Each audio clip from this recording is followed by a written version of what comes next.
I'm Marie. And my name is Jennifer. Welcome back to our YouTube channel. Alright, start again.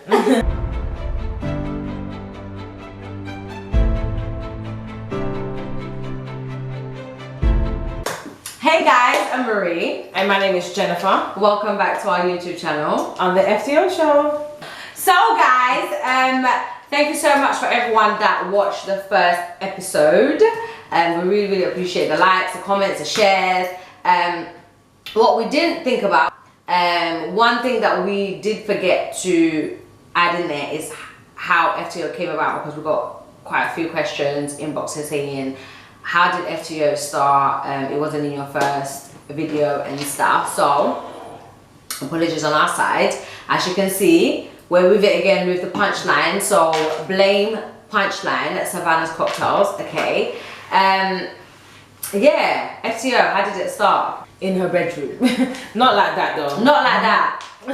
Get your mind Not out like of that. Not like that. Let's talk about obviously your good friend, well, our good friend Stanley. I mean, what he kind of gave us a dare, right? It was all a dare actually. Let me just be very, very real to you. It was all a dare. He didn't think that female organization or groups would ever last long. And he was like, you know, I dare you to make one. And we did. I was like, yeah, that's really good. And she was like, yeah, ha ha ha. Like Marie was laughing about it. She didn't take it very, very serious. And in the car, I was like, this is what we're gonna call it. And she's like, wait, you was actually being serious. I was like, yeah, very serious. And then obviously in the car, I just thought of, you know, FTO. No, I thought female takeover, and I was like, yeah, that bangs. And then she was like, FTO. I was like, oh yeah, FTO. And then obviously everyone also spoke about our logo. People really love the logo. She actually came up with the logo. You know, I see what you guys like. I see why you like the logo. The logo, the logo does definitely represents us in a complete whole way. Yeah.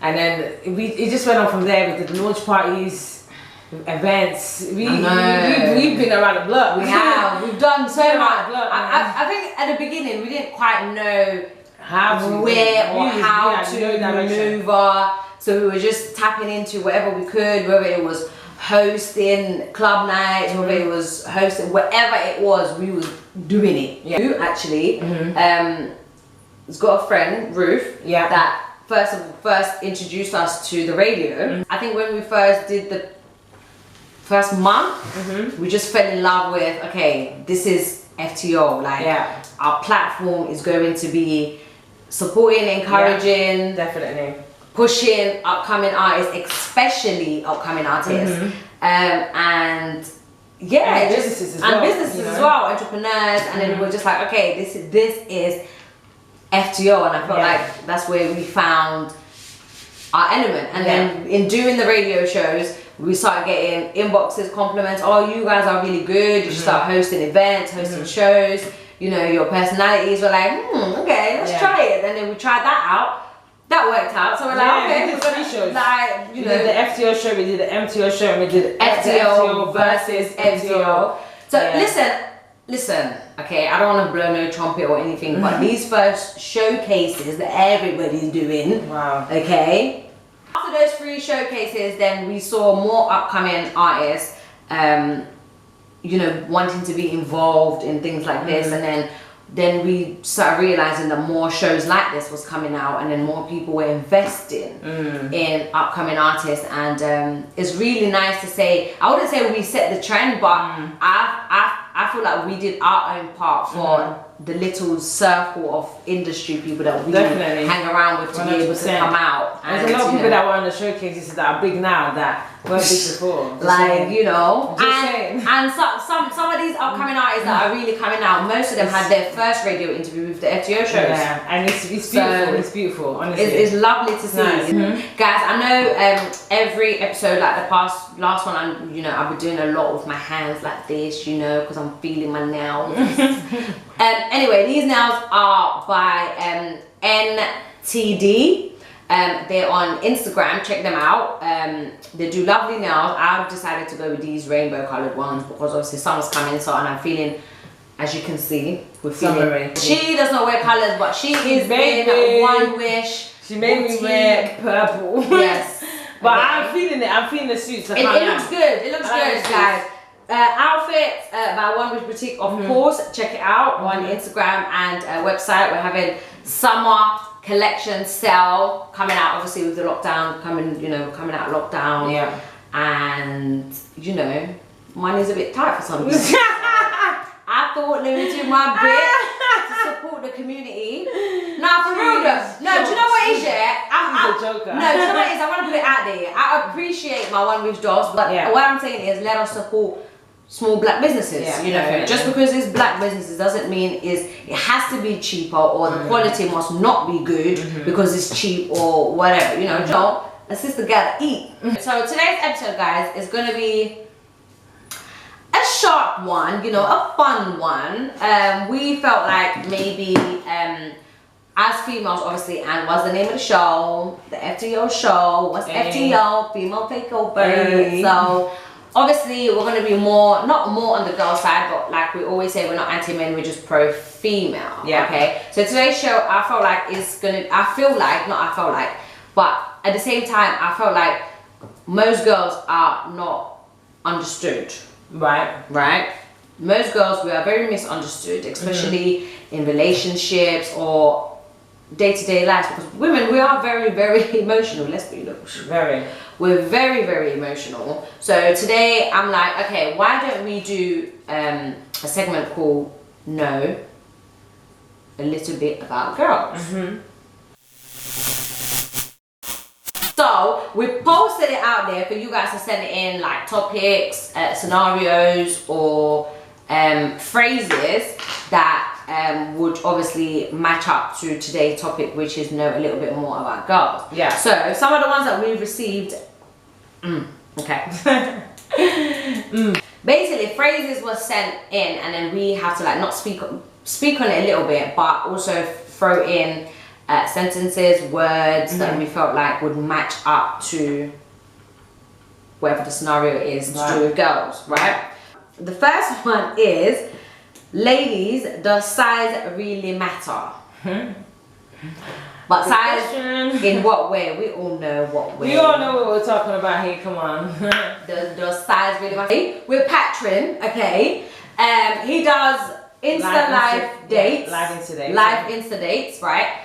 And he did basically that on the radio show. He took over the whole show. And I remember him asking speed or size. Yeah. Which is when I saw this, that brought me back to this. I'm like, is it him that asked that question? Is it you that asked that question? So, and at the show, I think, I said at the time, what did I say? But for me, it does, man. I'm not gonna lie. Like, I need to feel, okay? I need to feel something. Like, size, okay? It matters. For me, I think it does. I mean, no, I definitely do believe that size matters, but if you don't know what you're doing with that size, then that's another thing as well. No, that's why I'm not going to. That's another thing as well. I'm not feeling shit. I don't care. Like, yes, size makes you feel more. Yes, 100%. But if you're not working it in the spots that you're meant to be working it in, then I don't give a damn about your size. But I'm good with that. I'm good with you knowing what you're doing. If you know what you're doing, trust me. I'm not saying I want a weenie. Ain't nobody saying I want no weenie. I don't want no weenie. But if your dick ain't that big, but you know what to do. Listen, medium size exists too, okay? Most niggas have medium size. Most, let me tell you. There's only a few that probably have that extra size, okay? But that medium size, when you work that medium size, trust me, you are good. We gonna get married and all that. Just know what you're doing, okay? Size matters sometimes, but most times, know how to make the girl feel good. Yeah, that's and it. Then don't think that you're just gonna bang. Yeah, once you know how to do that, sometimes you don't even care about the size. Just know how the woman makes. Just make sure it ain't no weenie, then that's all good. Make sure she feels good. The next one, would you suspect your partner? Would you suspect your partner if he was into anal? I mean, I'm not particularly a fan of it. I'm not a fan of it. How would you suspect though? How would I suspect that he likes anal? He says, would you suspect? Yeah, would you suspect your part if your partner was in anal? How would you suspect? The only way you would suspect if he's trying to put it in. Yeah, that's it. And don't put it in. Unless there's another way. Don't put it in. Okay, I would suspect if. But it depends on the relationship that you guys have. No. The question is. No. The question is. Shit here.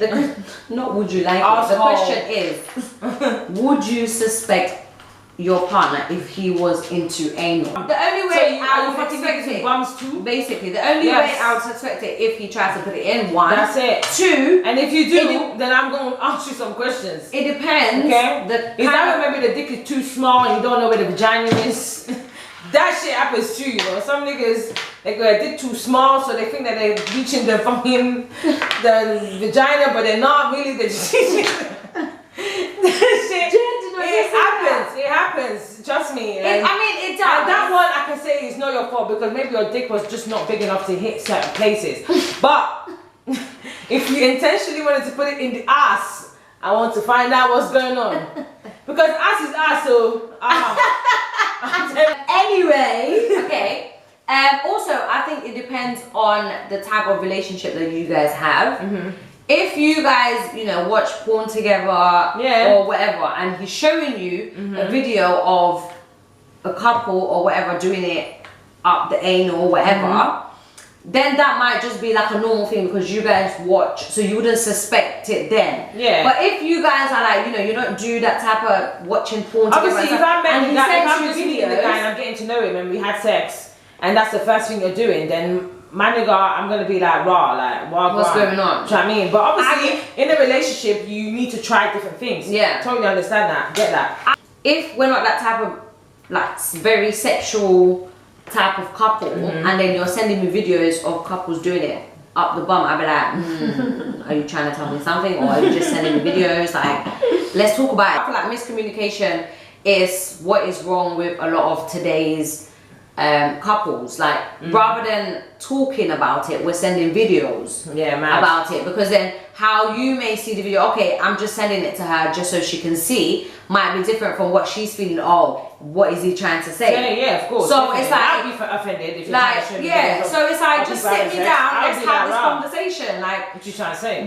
What is it? Like, just what is it? Just tell me what it is. Don't send me videos. Like, let's communicate. I feel like that's what most couples are missing these days, is that communication. I feel like bedroom talk is one of the most uncomfortable conversations that couples have. And I feel like it's one of them the most, if it's that uncomfortable, it needs to be had. Yeah. If the conversation is that uncomfortable, it needs to be had. If you're thinking twice, pacing up and down, like, oh, what am I going to say? Talk about sex. Feel good talking about sex, man. I have the sex talk every day, man. Sorry. Have that sex talk every day, man. Trust me, it will really spice you up. I'm telling you. It does. I mean, it helped. Like, I'm telling you, from a sister to a sister. I'm just saying. She's telling me, I'm listening. Yeah, I'm telling you, man, let us have that listen. sex talk, man. She's our queen. If he's not there, you have to talk to him about it. That's what it is. I mean, that saves a lot of people from going outside to cheat. Yeah. Like, let's talk about what am I doing wrong, what am I doing right. right. And don't be afraid to FaceTime and do a little finger and let him wank, let him wank. Okay. Let him wank. Let him show, like, let him wank to you, like, do a little sexy thing on the FaceTime, like, show him a good time, do you know what I mean? Like, literally, like, I'm just saying in a relationship, or sometimes in life, that's true, in relationships, up, man, you have to. If it's like a serious relationship that's going into marriage or whatever, it doesn't necessarily have to be marriage, but even if it's a serious relationship that you guys want to experiment, by all means. If he wants to do anal, if you can handle it, do it. If you do one time you don't like it, tell him, babe, I don't like it. That's it. That's it. What are we suspecting in our relationship? Tell me what you want. If it's something I can do, I will do it. If I can't do it, I'll tell you, babe. We'll find other ways of handling this one, but this one I cannot do. Simple. Telling me, how are you suspecting? How are you not suspecting? If you are suspecting him, in fact if you are suspecting, go and ask him. Say no to counselling. I'm so sorry. Paul say you bad, you want it. Oh my god. Oh my god. Okay. All right. Would it bother you if you contributed more towards the cost of running the house?